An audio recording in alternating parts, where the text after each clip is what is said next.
Hi everyone, welcome back to my channel. I hope you're all doing so well today. And we are finally doing our 2024 bullet journal flip through. Guys, it's been a year. It has been a year to say the least. But yeah, for this year, I decided to do a theme with my bullet journal, and just like last year, I also did a theme. And this year I based it off of art history, so I wanted every month to be inspired by a certain artist, and this was definitely challenging in terms of my creative stamina and showing up and trying to do things I'm not used to, but also very tiring. Tiring, challenging, but also eye-opening as well. So I'm excited to kind of show you guys around my journal. So this was the main entry page that I had made in order to start 2024, and I kind of did it like styled. The whole setup was kind of like an art gallery in order to hint at kind of like the art history theme that I wanted to do. So we see like a lot of frames and like museum type of inspired layouts. And then after that, I had my grid spacing cheat sheet, which I always use. I find these super useful. If you don't have this type of spread in your journal, I highly recommend. It's very useful. And then again, this is every year since I started. I think the first year I did it was last year, or maybe the year before. I don't know. I don't remember. But I started doing a picture a month in order to like summarize kind of like the year, and these are always some of my favorite spreads to look back on. I have a really awful memory, so in order to like remember things more about my life and things like that, I think printing pictures and putting them in a journal has greatly helped me remember like all like the good parts of a year and things like that, and I just wanted to go through it. So for January, I had me cuddling with my cat. For February, we had my dog Vegas eating a pancake because she was so stinking cute. Look at her, look at her little face. This one I didn't realize was printed sideways, but that's okay. It was me in front of my bookshelf. I really love this picture. I think it's very pretty, and I'm obsessed with my bookshelf. My bookshelf is my pride and joy. April, I did a lot of hiking with my mom. So this is a picture of me and my mom and our dog. May, this was kind of like a sadder time because my poor kitty got hurt somehow and had a big wound, and anyways, long story short, she was able to make a smooth recovery. Lots of care and lots of time went into making sure that she recovered well, but I'm happy to say that she is happy and healthy now. So I wanted to remember the good parts of us cuddling on the couch even though she was not feeling very well. June, I had spent a lot of it at my girlfriend's place for the summer, so these are some memories that we had that day. This was for my birthday specifically. So June and July I had spent with my girlfriend. August, I went berry picking and I got a bunch of blackberries, so that was a really fun memory. September, I went hiking with my best friend, and this was an absolutely stunning view that we had during our hike. Loved this hike, would love to go again. October, the vibes were just immaculate in our apartment. We had candles on, the sunset lamp and everything. It was just really pretty, and I really loved that evening. We had spent a couple hours reading, just chilling with some music on. It was really nice. November, I graduated university, so obviously that had to be a commemoration because I worked my ass off this year in order to finish my degree, and here we are. I am now with a bachelor in general history, which is awesome, and I don't know what I'm gonna do with it, but we'll figure it out eventually. And then finally, December, this was the day that I recorded my What I Read in 2024, and those are always some of my favorite videos to record, and I had a lot of fun recording it, and I wanted to remember that as well.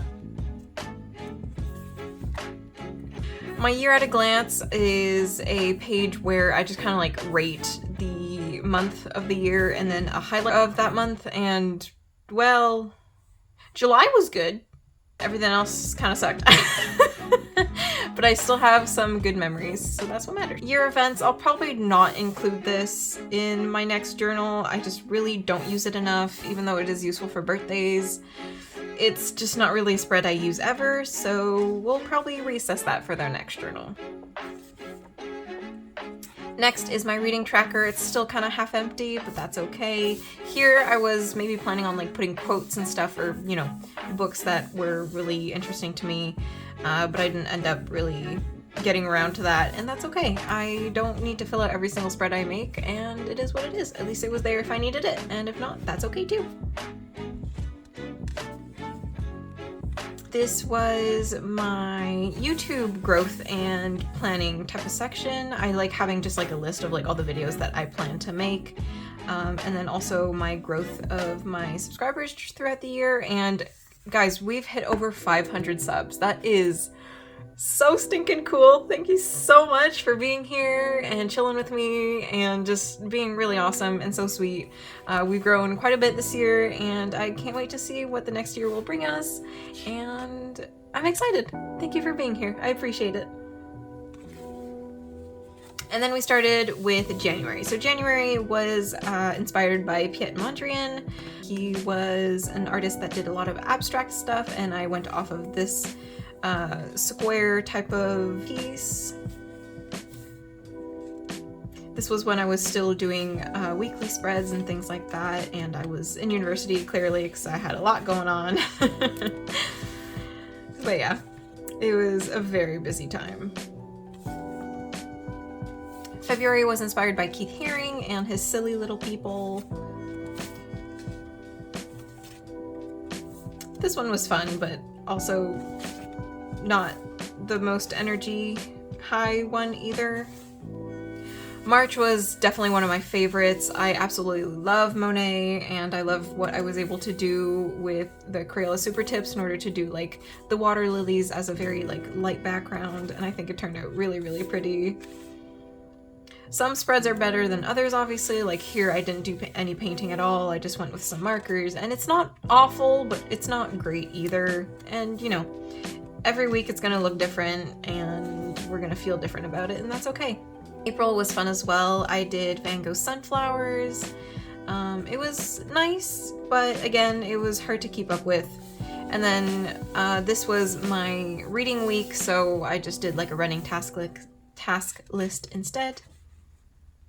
May, I ended up doing... Oh shoot, I didn't write the name down. Okay, well I'll put it on screen when I look it up whenever I'm done recording this.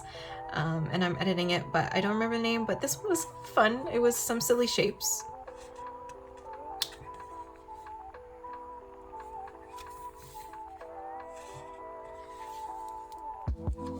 June was also iconic. The soup month. This was quite nice. I quite like this one. But yeah, this was a fun theme. I like this one. Ended up doing like a whole Dutch door for the entire month for the simplicity, and I think this worked actually very well for me, and I'm very glad I did this. July was based off of Banksy, so that is a street artist that is quite popular, and I decided to base it off of him.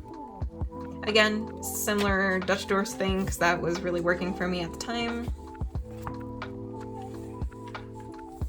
August was pop art inspired, but yeah, August I just separated into 3 different categories of things that I had to do instead of doing a whole like weekly spread type of situation or a Dutch door situation as well. September was really fun because it was based off of Jean-Paul Riopel, which is actually a member of my family. He was my grandfather's cousin, I think, somewhere in that connections. And so yeah, it was really fun to like delve into painting and things like that. I still really love how this piece turned out. I love the colors and everything. It was really fun to do, and I hope to delve back into it. I also did a simple Dutch door for this one too. Some random notes about what good foods to eat for your brain and things like that. I have random little notes like this throughout my entire journal as well. Ooh, yeah. Okay, so October was based off of the Screaming painting. I, once again, am awful with names and I forget the name of the artist. Again, it'll be on screen. And this one was all right. It wasn't my favorite, but I was proud of myself for delving into something that I've never really done before, and I'm really awful with oil pastels. And, you know, I think we got the vibe across. It's not perfect. It's far from perfect, but that's okay. For November, I was very sick when I made this, so the quality is definitely not where I want it to be, but again, that's okay. I was sick. This was Welsy Kandinsky, and I made a whole little like short introduction video on who the artist is and things like that with like a mini history lesson, so that one was a fun video to make at least. And then December, which is my most recent one, was based off of Georgia O'Keeffe, specifically her piece of Ladder to the Moon. And I really love this piece. I think this was a great spread to end on because I'm really happy with the results. It's simple, it's cute, I love blue, blue's my favorite color.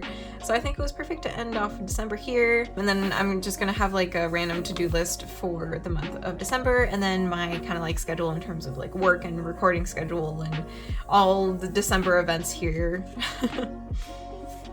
And then I have quite a few empty pages left, but I will be reusing those whenever I do pen paling and things like that, whenever I need like some dotted pages. At least I have a couple extra, just like in every other journal, and yeah. And then at the end of the journal, here I was calculating what grades I needed in order to pass a certain class, or to get like a mark I was happy with. And I'm gonna show you a little sneak peek of my Journal 2025 planning. And yeah, so that's basically what I do at the end of my journals. I usually use them for either random math stuff or planning for my next journal. I don't think I have anything in the pocket. Oh, I do have things in the pocket. It's just all the leftover pieces from my Dutch doors. These are actually quite useful for any other like art project and pen paling and things like that, because then it's already like a pre-cut piece of paper and the edges are already nice and stuff, apart from like here, obviously. But I do like keeping these to reuse them. I just keep forgetting that I have them, so good to know. But yeah, that was my very quick 2024 journal flip through. In order to like rate this journal out of 10 compared to all my other ones, I would rate it a 3. I really did not love the art that I did in this one, but that is okay. I'm glad that I was able to experiment and do things that are way out of my comfort zone, and I was able to push myself and do things that I'm not used to doing, and I really stuck through the theme that I had in mind throughout the end, and I think that's what really matters. I think it's the consistency and the fact that I showed up to do it in the first place that really counts in order to make this journal count, you know? But I do love like the velvet and burgundy color that we have going, and then the little gold leaf with the little mushrooms. I think this was a beautiful journal. My next one for next year is a lot simpler. It was definitely a lot cheaper as well, because I'm trying to save a little bit on money too. But I'm excited for next year. I'm excited to record that very, very soon and share it with you guys. If you guys are wondering also where this journal is from, this was from The Notebook Therapy. I highly, highly, highly, highly, highly recommend their products. I think they have absolutely beautiful journals and beautiful stationery in general, and I love The Notebook Therapy so much. They have such cute stuff. Very cute. Highly recommend. Yes. I'll leave the link in the description down below. But yeah, thank you guys so much for watching. I hope you guys enjoyed this very quick little flip through. I have a couple other journal flip throughs and sketchbook flip throughs on my channel as well. If you want to go and check that out, I have them in a playlist. So if you want to go and check that out, you absolutely can. I hope you enjoy. And I can't wait to see you guys super, super soon to do my 2025 journal setup. Bye.